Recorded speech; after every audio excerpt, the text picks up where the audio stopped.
If you don't know me, my name is Julia and I'm a BCBA at Imprint Pediatric Therapy.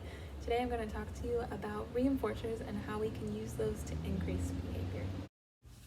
So first, let's start off by talking about what a reinforcer is. So a reinforcer is a stimulus that increases the likelihood that a specific behavior or response will occur. There are a few different types of reinforcers and we'll talk about those a little bit later in the video. So why are reinforcers important for you to understand?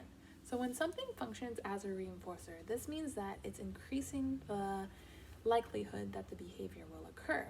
Identifying reinforcers will allow us to use these as a way to shape a child's behavior and allow us to increase behaviors that we want to see. So let's talk about an example. So as a parent, you might really love your morning coffee. So in order to access your morning coffee, you have to engage in certain behaviors.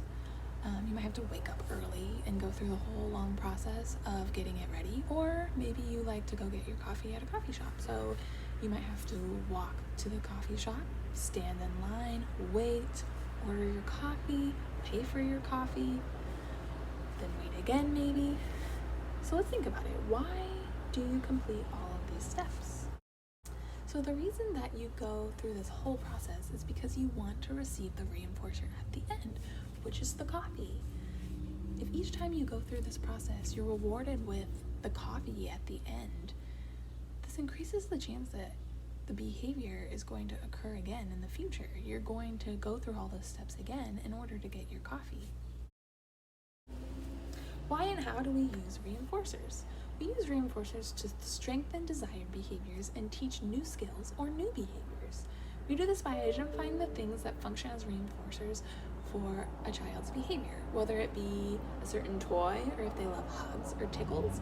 Once we have identified reinforcers, we deliver this reinforcer contingent upon the child engaging in the desired behavior. Let's talk about a few different types of reinforcers. So first, there are primary reinforcers. This is usually things like food, water, maybe some sensory. Then there are tangible reinforcers, so it's usually like your child's favorite toy or object or activity, such as like going on a walk or watching TV or playing tag with a friend. There are also social reinforcers, so these are things like praise and attention and hugs and high fives. And then there are also token reinforcers, so though you can think of that kind of like a reward system, where your child gets so many like checks or so many like star stickers before they can kind of exchange it for a tangible item. So how will you know for sure that something's actually a reinforcer for your child? So you really just want to pay attention. And so watch your child's behavior. Does the behavior that you want to see increase when you provide them with a reinforcement directly following the desired behavior? Let's talk about a few ways how you can identify reinforcers for your child. So first, maybe you can just ask them. So if your child can talk with you, you can ask them, hey, what do you like to do? What do you want? Next is watch them. So if your child isn't really able to talk with you, you can kind of watch them, see what they do, see what they like to play with, see what they go towards. Another way is just to present options. So show your child a few different options and see what they pick. Typically, they'll pick the thing that they like the most. So let's say your child loves Skittles. You decide that you want your child to make their bed each morning. Right now, you have to ask your child every morning to make their bed, and it usually results in negative behavior. They might scream, cry, not want to do it. From now on, you decide that each morning they make their bed without you asking. You'll provide them with a handful of Skittles.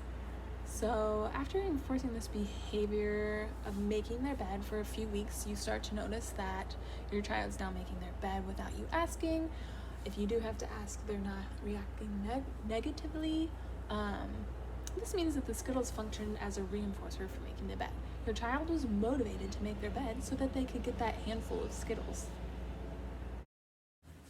So let's talk about a few tips on how we can use reinforcers to increase wanted behavior. So first, you're going to want to choose the behavior that you want to change or increase. So maybe you want your kid to say please and thank you more, or maybe you want them to clean up their toys when they're done.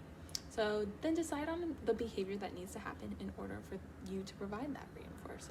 So once your child engages in that desired behavior, you're going to want to deliver that reinforcer immediately. So make sure to deliver it within 60 seconds for the best results. You want to make sure that your child knows why you're giving them that reinforcer. Make sure you use the reinforcer contingent upon the behavior. This means that the child must engage in the desired behavior before gaining access to the reinforcer. Make sure to not provide the reinforcer too much. You want to make sure that it retains its value.